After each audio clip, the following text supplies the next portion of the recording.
اهلا بحضراتكم. دلوقتي انا جبت حته القماش. قدام مني جبت حته قماشه مثلا متر ونص زي ما احنا اتفقنا، وعايزين نطلع عليها بنطلون. النهارده حضراتكم هنتعلم مع بعض ازاي نقص البنطلون وبأدق تفاصيل البنطلون.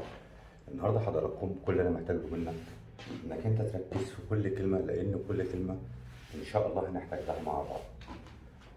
لو انت النهارده مبتدئ ونفسك تتعلم البنطلون، اهلا بيك في طريقه سهله وبسيطه لقص البنطلون. النهارده هنتعلم مع بعض ازاي نقص بنطلون وازاي نقص البنطلون مع بعض في نفس الوقت. مطلوب مني عشان اتعلم قص البنطلون اول حاجه حته القماش، تاني حاجه مقص يكون كويس، متر، شريط مقاس يكون كويس، طقم مساطر اشتغل بيه. حضراتكم النهارده لو اني مثلا ما عنديش طقم المساطر، هنبدأ واحدة واحدة لحد ما انت تتعلم تجيب المساطر. المساطر حضراتكم عليها عامل كتير، انها لو انت لسه في الاول انصحك انك انت تشتغل بالمساطر. تاني حاجة حضراتكم، مش عايزك تشتغل بقلم جاف. قلم جاف لا، تشتغل بمارك او بأي حاجة. المهم ما تشتغلش بالجاف لو انت لسه بادئ في الاول. لو انت غلطت اللون هيعلم في حتة القماش، مش هيطلع منه. النهارده عايزين نتعلم بطريقه سهله وبطريقه بسيطه، وفي نفس الوقت نتعلم بطريقه صحيحه. اول حاجه حضراتكم قلنا مقص، محتاجين مقص، شريط مقاس، مارك علم، حته القماش، المساطر اللي هشتغل بيها. اول حاجه نقول بسم الله الرحمن الرحيم. افترض ان انا خدت مقاسات واصبحت عندي المقاسات كالاتي: الطول 108، محيط الوسط 96 على 2 قلنا 48، محيط الهنش 102 نصها، محيط الفخذ 62 نصها 31، طول الركبة 60، عرضها 21، وسع الرجل 18، القعدة 26. عامل البنطلون مظبوط، قماشتي الجميلة. قماشتي لازم تكون القماشة حضراتكم أدا المتر ونص اللي احنا قلنا عليه، أو متر وربع. أنا قلت لك متر ونص بحيث إنك تبقى في الزيادة. أول حاجة ناحية البرسل، اعتبر إن ده حضراتكم ده الورق اللي احنا هنرسم عليه، بس عشان يبقى مرحلة واحدة بدل ما اعمل لك فيديوهين وتضطر لك الفيديو. هنرسم على القماشة وهنقص على القماش. أقول بسم الله الرحمن الرحيم. أول حاجة يعني فردت قماشتي على ترابيزتي أو على البنك، وبدأت أقول بسم الله الرحمن الرحيم وعايز أبدأ أشتغل. أقول بسم الله الرحمن الرحيم، أفرد قماشتي كده. بنطلون حضراتكم أول حاجة الطول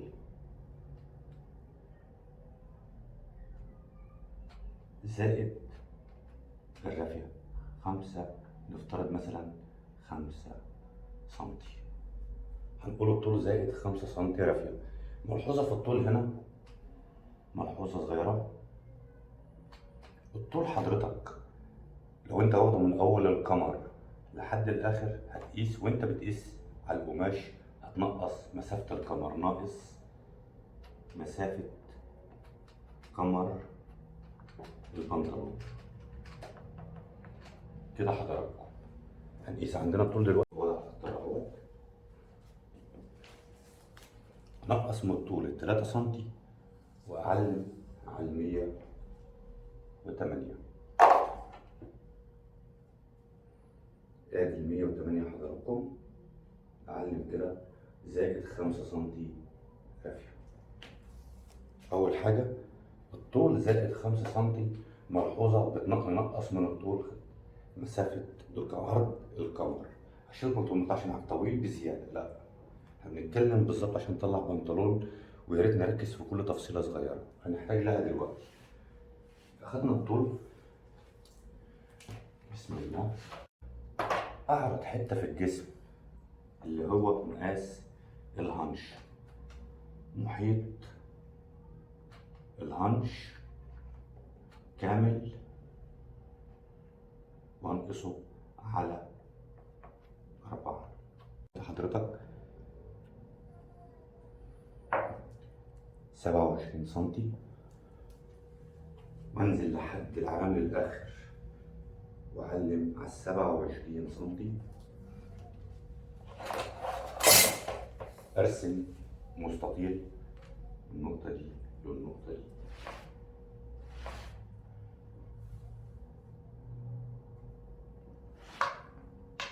تمام حضراتكم؟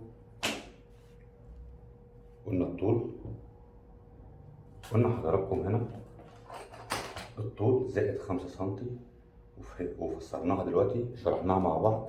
تاني خطوة اخد محيط الهنش كامل واقسمه على 4 واضيف 2 سنتي زائد 2 سنتي خياطات، اصبح عندي 27. واعلم انا بطلع شغلي بحيث ان انا اقص بنطلونه اخيطه ما شاء الله يطلع ما فيهوش غلطه فيه. كده احنا خدنا المقاس. شفت حضرتك تالت مرحله ايه؟ تالت حاجه، 3 ايه اللي مطلوب مني؟ اقسم المستطيل علشان اطلع خط الوسط. خط الوسط اللي هو خط المكوى حضراتكم. خط، تالت حاجه تقسم هنا خط الوسط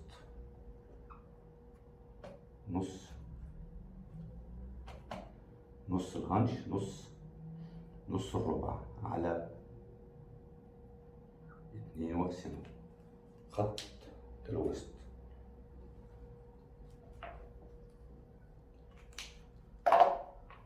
خط الوسط حضراتكم اقسم نص مسافة الهنش اللي احنا خدناها اللي هو ربع الهنش. اقيس ده حضراتكم، احنا قلنا دلوقتي دي 26 يبقى نصها 13. اقسم حضراتكم وتحت برضو بنفس النظام 13.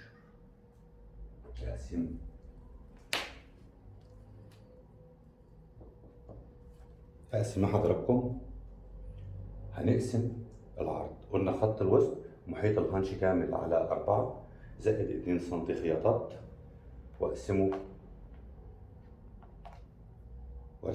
مستطيل. 3 خط الوسط اللي هو خط الوسط ده حضراتكم اللي هو خط المكوى. اقسم المسافة اللي انا رسمتها ديت نصين، يعني كده. انا هرسم لك هنا وهنا وهنا عشان تفهم بس توصل للمعلومة حضراتكم. احنا قلنا الطول زائد الرفايات وعلمنا علاماتنا الجميلة. خدنا ربع المحيط وعلمنا، طلع ربع المحيط كده، ربع محيط الهنش، ورسمنا المستطيل بتاعنا كده. تمام حضراتكم؟ هقسم المسافة دي حضراتكم نصين عشان اطلع خط المكتب.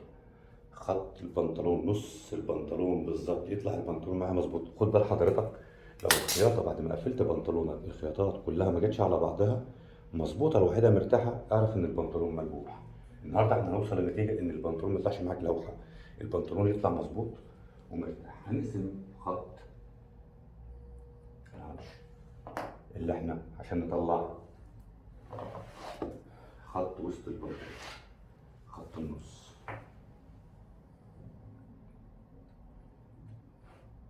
انا هقول لحضرتك الخط ده اهم خط في البنطلون. تمام، قسمنا زي ما احنا قلنا الخط ده كده. تمام حضراتكم؟ ايه الخطوة اللي بعد كده؟ ايه الخطوة اللي بعد دي؟ اخد طول القاعدة.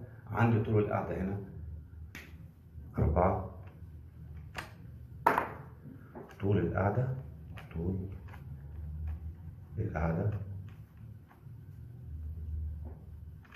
5،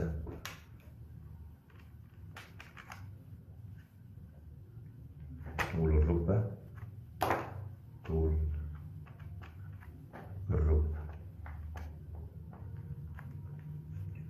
طول القاعدة حضراتكم اللي هي ديت، وطول الركبة اللي هي كده. طب أنا عندي حضراتكم طول الركبة، طول القاعدة 26، 26 طول القاعدة. أعلم علامة على طول القاعدة عند الركبة 60. آخد مقاس الركبة وأعلم عند 60 5 سنتي من فوق مش من تحت، 5 سنتي.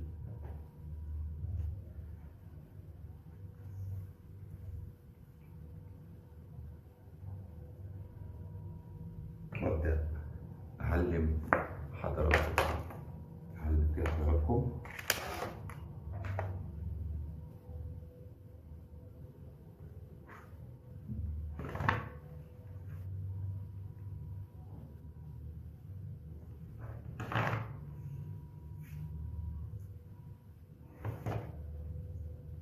طبعا المنطقة دي حضراتكم ربع محيط الهنش، لأن هي دي أكبر نقطة في الجسم عشان البنطلون لا يلف والبنطلون يبقى مرتاح عليك في التفصيل، يبقى مرتاح حتى في لبسه، مرتاح في خياطته. أبدأ هنا حضراتكم آخد من الصدر من قدام 2 سنتي. طب ليه ال2 سنتي دول؟ 2 سنتي ليه؟ آخد هنا، أنا عايز أخدت هنا مثلا كده 2 سنتي هنا ليه؟ عشان أجيب دي كده مثلا، ليه يعني؟ إيه السبب؟ أنا لما نزلت بال2 سنتي كده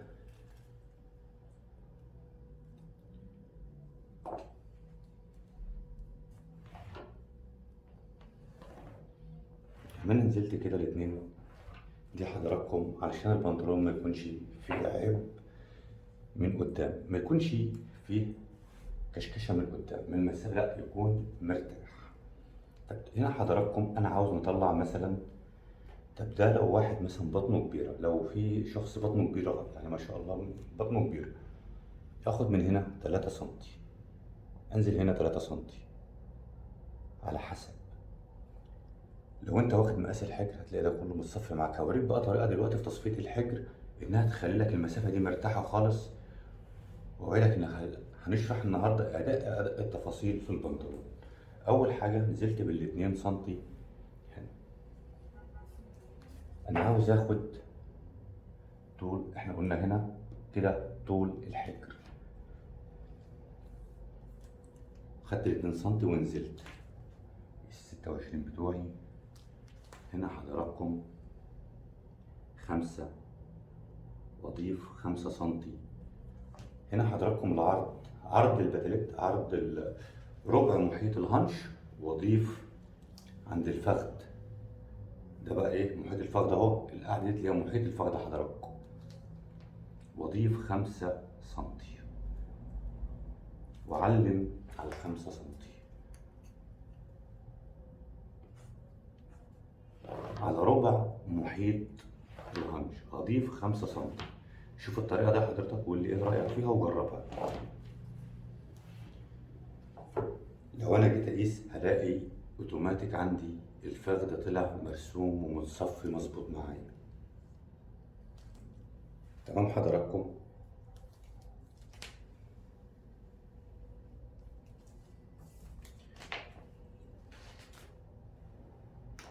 ايه اللي مطلوب مني بعد ما انا خدت الفخذ؟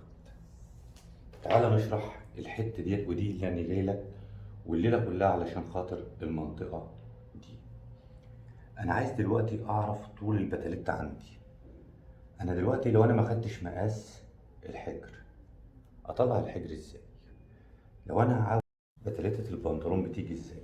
بص حضرتك المقاسات الكبيرة كلها بتبدأ لكم من أول 38 40 42 44 46 48 50 52 54 56 58.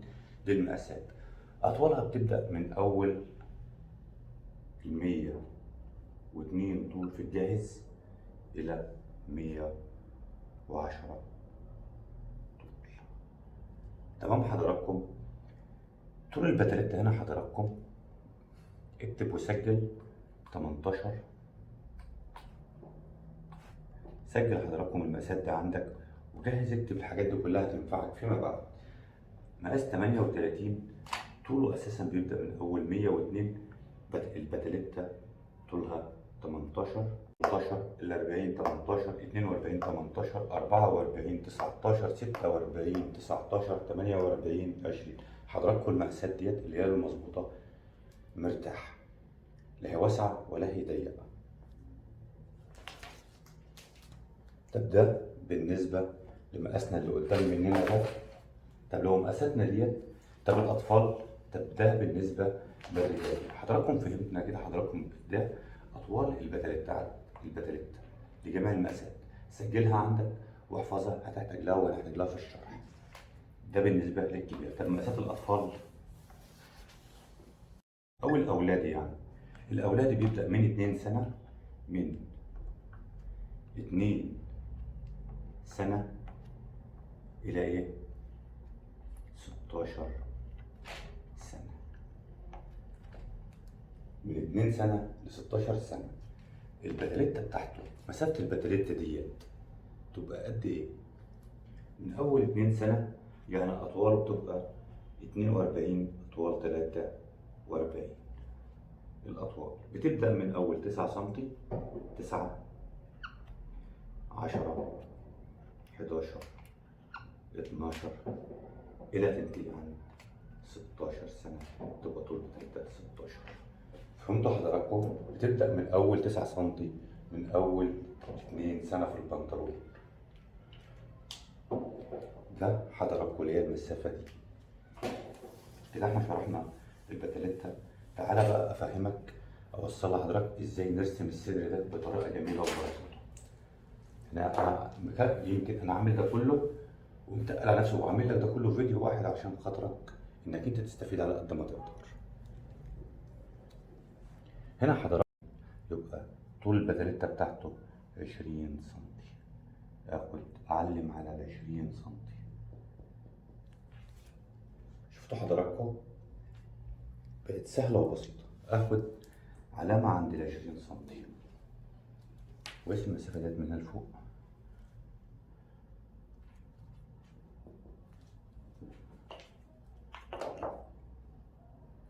حضراتكم ده شرح البنطلون كلاسيك. المسافة حضراتكم، وأعلم على طول البتلت. هنا حضراتكم أنا عاوز نقطة صغيرة. هناخد الدوران ده كده،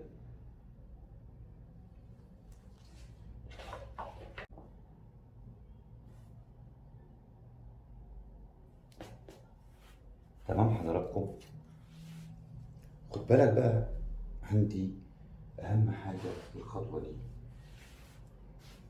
بص حضرتك، دلوقتي أنا عندي محيط الوسط، ربع محيط الوسط زي ما احنا قلنا في الأول، ربع محيط الوسط وضفنا ال2 سم خياطات. طب احنا عندنا المقاس ده نص المحيط 48، وقلنا نصها 24 و2 سم، بقت 26 سم. شوف حضرتك، خد بالك من الحته ديت، في على عند خط الوسط اخد على 26 سم. 26 سم. النهارده حضرتك علشان اطلع صدر مظبوط، المفروض عند خط الوسط ده يكون الشغل بس واضح قدام حضراتكم. انا ليه قلت لك خط الوسط ده؟ لان خط الوسط ده هو الاساسي في البنطلون. لو مظبوط معاك الخياطات كلها تطلع قد بعضها مظبوطه على بعض. لما تيجي تكوي البنطلون فنشه، استحاله يكون في لوحه واستحاله يكون في شيء. هنقسم ربع المحيط، احنا قلنا ربع المحيط وضفنا عليه ال 2 سم خياطات. انا ليه قلت لك قسم النص هنا؟ علشان لو هي جت هنا تعلم ومن هنا تعلم. طب المفترض ان انا اطلع بنسة في صدر البنطلون كسرات، ومفروض يطلع البنطلون متصفي من على الصدر ومرتاح. لازم اخد هنا بنسة. طب انا مش عايز اخد البنسة، اقيس ربع المحيط. واحنا قلنا حضراتكم نص محيط الصدر ونقسمه، احنا قلنا ربع محيط الصدر 26. محيط الصدر واضيف عليه الخياطات هيجي معايا كده وهيجي معايا كده. هتلاقي هنا طلع معاك 2 سم. هنا حضراتكم طلعت معاك ال2 سم بتوع البنسة. يبقى سنت راح كده وسنت راح كده، يعني اهي.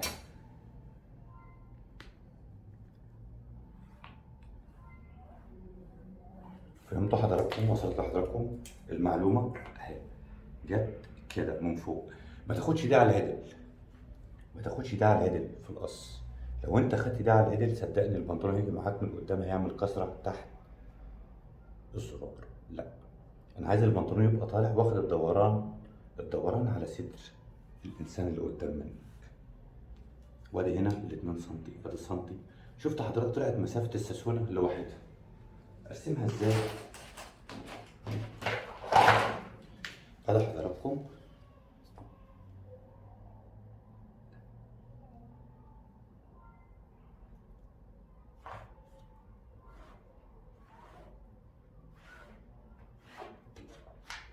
ملحوظه هنا برضك علشان اوعى تقع في الخطأ ده. النهارده انا شوف كده كده قيس ربع محيط الهانش عندي. شفت بعد خططه ما شاء الله طالع مظبوط، بعد الخياطات يطلع على ربع على المقاس. هنا من فوق نفس الشيء، هنا نفس الشيء، هنا جبت القاعدة وطول الفخذ. كده حضراتكم لو انت ركزت في الحاجات دي خلاص. هنا ملحوظة واللي انا عاوزك تركز فيها اللي اهم من البنطلون، امتى اكبر البنسة هنا وامتى اصغرها. اكبرها في المقاس اللي الهانش كبير فيه، المقاسات اللي الهانش كبيرة فيه معلش ممكن اخد البنسة لحد هنا مثلا كده، كده مثلا كده عشان تفتح معايا تحت المسافة دي. طب مقاس مظبوط ويعني لا كده عادي اللي هو العادي بتاعنا على خفيف، بحيث ان حتى البنطلون ما يعملش عيب في المسافة ديت ويبقى عامل عيب عند الجيب من قدام. تمام حضراتكم، شرحناها رسمناها. هنوصل هنقيس تاني اللي بعد كده حضراتكم ايه. خلاص احنا كده خلصنا من المرحلة اللي فوق. نبدأ نعلم عليها كويس ونوضحها أكتر وأكتر.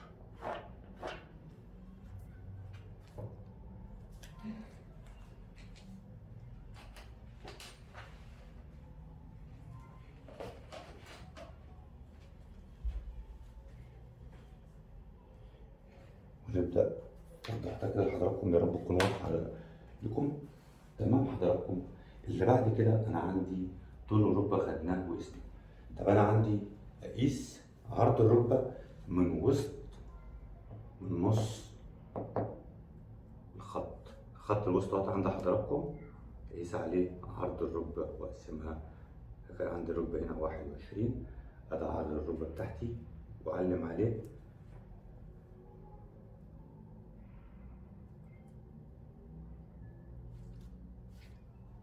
وادي مقاس الركبة بتاعتي من وسط، من خط الوسط حضراتكم، وقسمت عرض الركبة من هنا ومن هنا. شفت حضراتكم الحاجات ديت هي اللي من استحالة تعمل البنطلون في لوحة. هنتفرج على بعض التصميم ده بعد ما يخلص. أبدأ أرسم، أنزل بالنقطة دي حضراتكم لتحت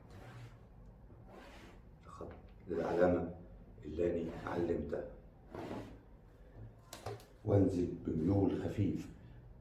إمتى أطلع بده عدل؟ لو البنطلون أنا حابه يبقى واسع أنزل بيه واسع. طب ده بنطلون كلاسيك عايز يبقى متصفي على الجسم أو على الرجل، احنا دلوقتي بنصفي على الرجل. قلنا حضراتكم هنبدأ نرسم خط الوسط كده، خط الركبة بطريقة حلوة وطريقة مظبوطة.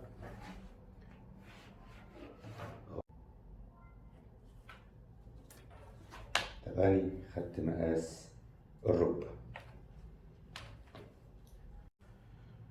أول حاجة حضراتكم هنا بعد ما حضراتكم خدت علمت على طول الركبة عندي، أرسم من الفخذ من هنا لطول الركبة برضه.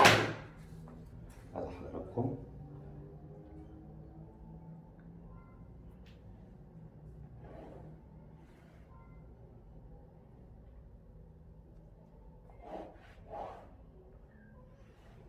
والله يا جماعة أجمل حاجة هو البنطلون ده، سهل جدا جدا، سهل وجميل كمان يعني.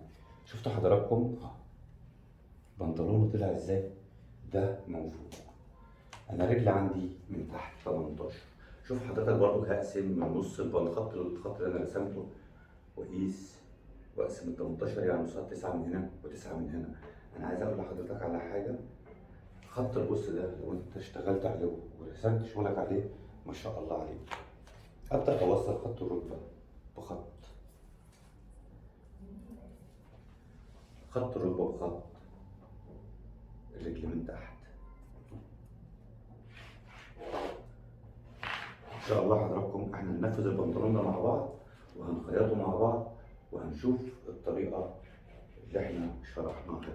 شفت حضرتك البنطلون اهو،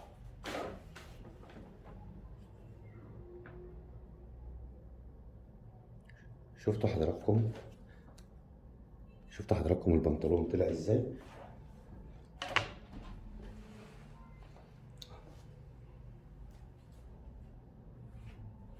ابدا اوصل خط الركبه من هنا لهنا.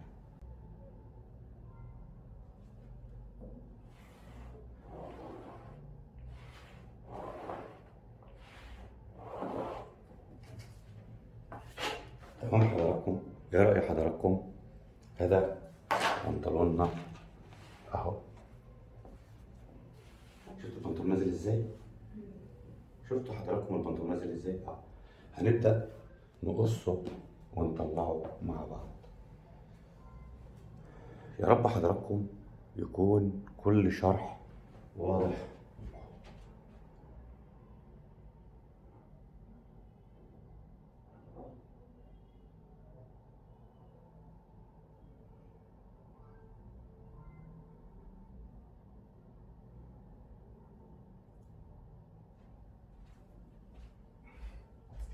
نبدأ نقص بنطلوننا ونقول بسم الله الرحمن الرحيم.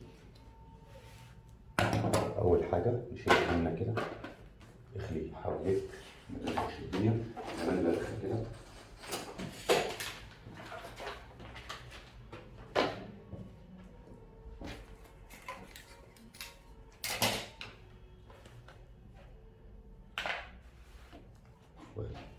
بنطلوني خلاص أقصه بسم الله.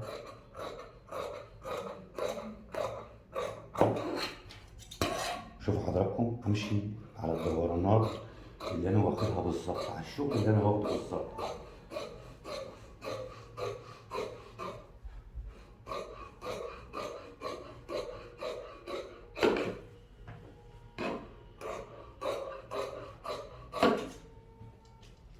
تمام حضراتكم، وهنا زي ما احنا قلنا اهيت.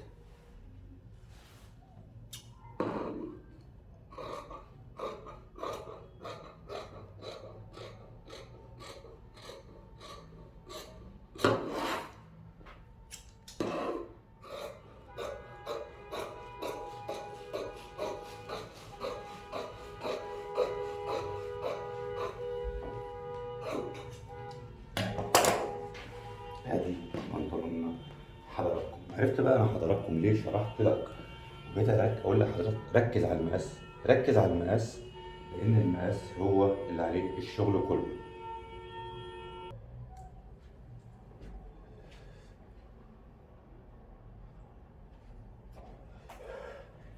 تمام حضراتكم، هنا قيس. دلوقتي الصدر قدام مني، طلعت الصدر افرط شغلي، اعلم شغلي كله على علامات عشان حتى اما تروح ما تشغلنيش. اخد مسافة الجيب واعلم عليها.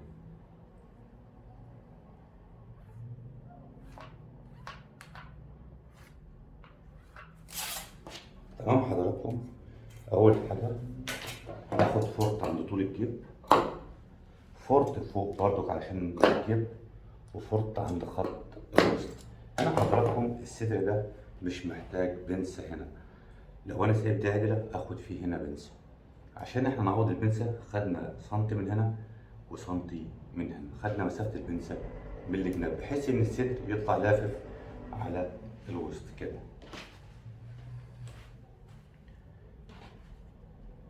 كده حضراتكم لو احنا جينا عملنا بنطلوننا كده، شفتوا حضراتكم البنطلون خد دوران الجسم. في نفس الوقت اجي اقيس مقاساتي، شوف كل حاجة ما شاء الله مظبوطة. ابدأ اخد علامة عند البتلتة، طول البتلتة اهوت.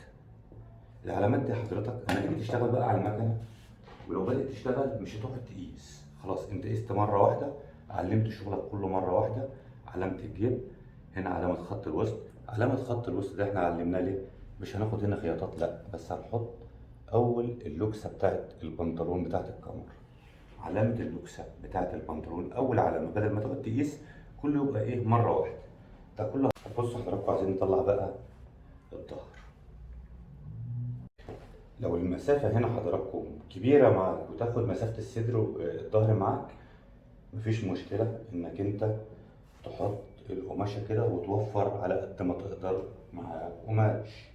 جيت لقيت مثلا المقاس هنا عريض معاك ودي هتبقى صغيرة، اهي هطلع هقلب الصدر على الواسع. بس أنا النهاردة القماشة اللي معايا ما شاء الله موفية بزيادة، في نفس الوقت المقاس مرتاح، وديت المسافة ديت هتاخد هنا حضراتكم.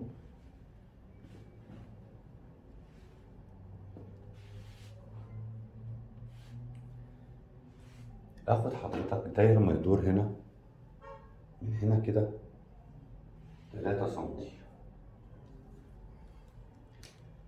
هنا اخد 3 سنتي واعلم 3 سنتي، هنا برضو 3 سنتي عند اول خط. هنا نرسم الاول ونحدد نفس الخطوط بتاعتنا نشتغل عليها.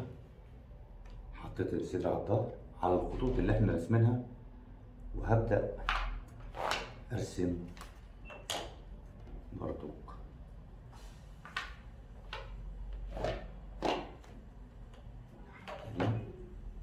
عشان اطلع شغل كله مصادر.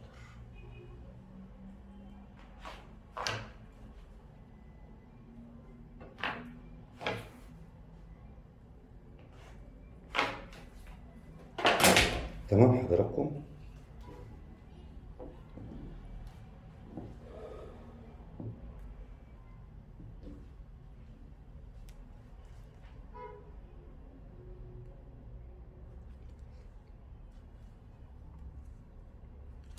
هنا حضراتكم ابدا اشتغل بقى ايه، اخد من هنا العلامات هنا، اخد جنبها 3 سنتي، 3 سنتي، هنا 3 سنتي، هنا 3 سنتي، 3 سنتي.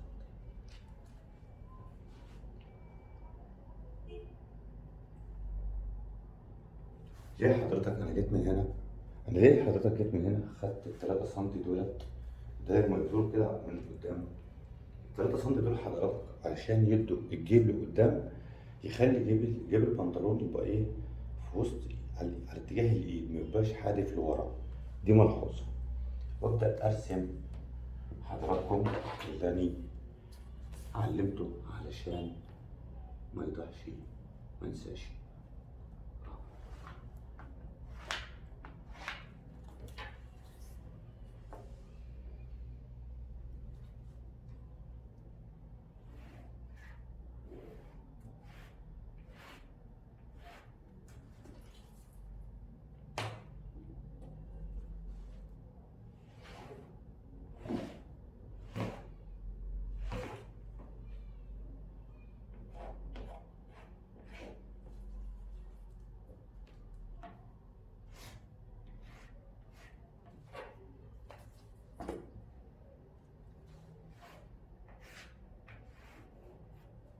تمام حضراتكم، ده الظهر.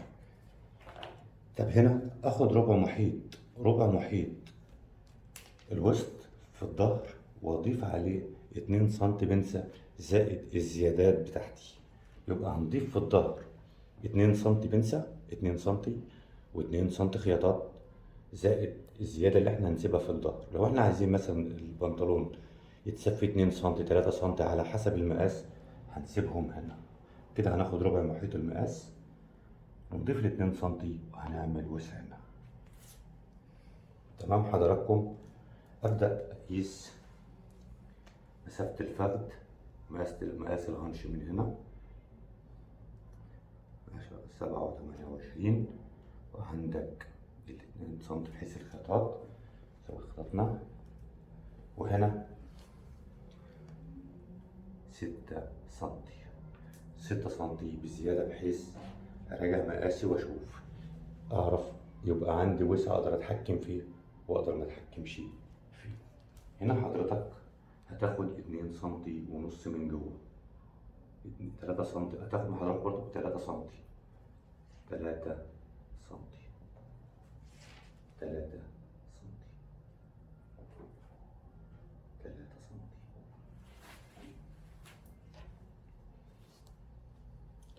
أرسم الفخذ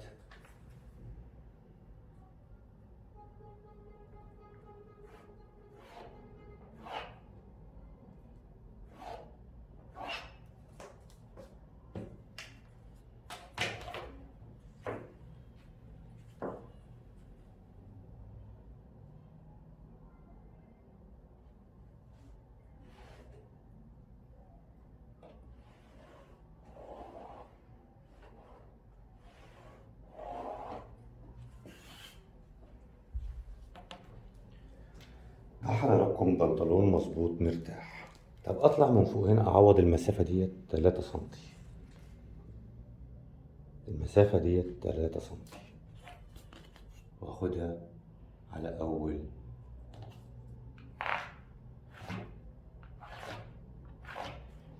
حضراتكم. المسافة دي تكبر وبتصغر امتى؟ المسافة ديت علشان في نفس الوقت لا يكون في لما يجي مثلا المسافة دي امتى تكبر؟ لو الحجر لفوق مرفوع لفوق من فوق العظم اخليها، لو الانسان بيحب يلبس البنطلون لفوق ويرفع البنطلون ازود ديت تبقى 4 سنتي، 3 سنتي ونص. ما تزعلنيش ليه؟ عشان لو جه يصلي ولا هو جه يوطي البنطلون ما ينزلش من ورا. طب ده عشان تبقى مظبوطة 3 ونص، المسافة دي 3 ونص، بحيث ان يقدر يوطي يقف يتحرك، وفي نفس الوقت البنطلون ما يعملش عب من تحت الحزام من ورا، وفي نفس الوقت ما يسقطش منه وهو ماشي.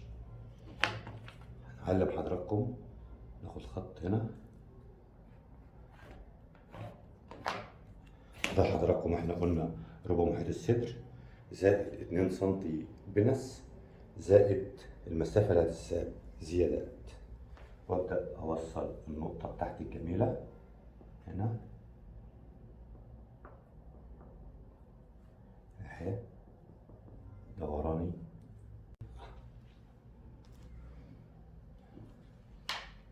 ابدأ اقص بنطلون.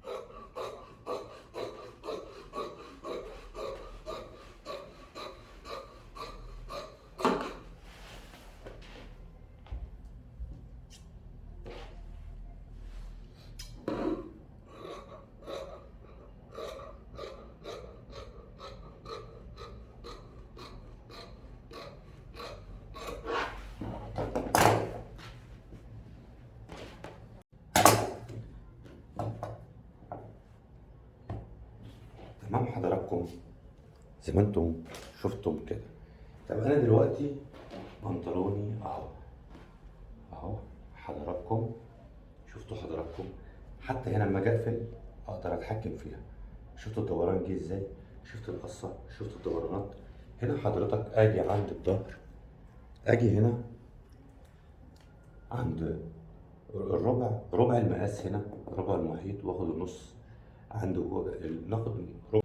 ونفس النظام زي ما عملت هنا في الصدر هعمل هنا في الظهر. شفت حضرتك الموضوع سهل وبسيط ازاي؟ هنا علشان مسافة البنسة. البنسة هنا هتبقى خفيفة لأن احنا هنعوضها في الظهر هنا برضو في الخياطات، فهتبقى بنسة خفيفة في ارتفاع 11 سنتي، طول 8 9، وهرسم الجيب بتاعي. الجيب عندي 12 سنتي 13 سنتي براحتكم على حسب ما انت واخد مقاساتك.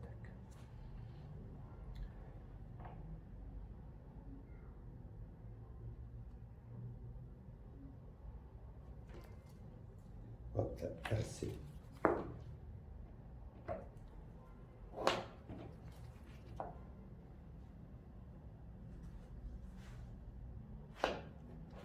الجنسية الحلوة، وادي الجيب بتاعي.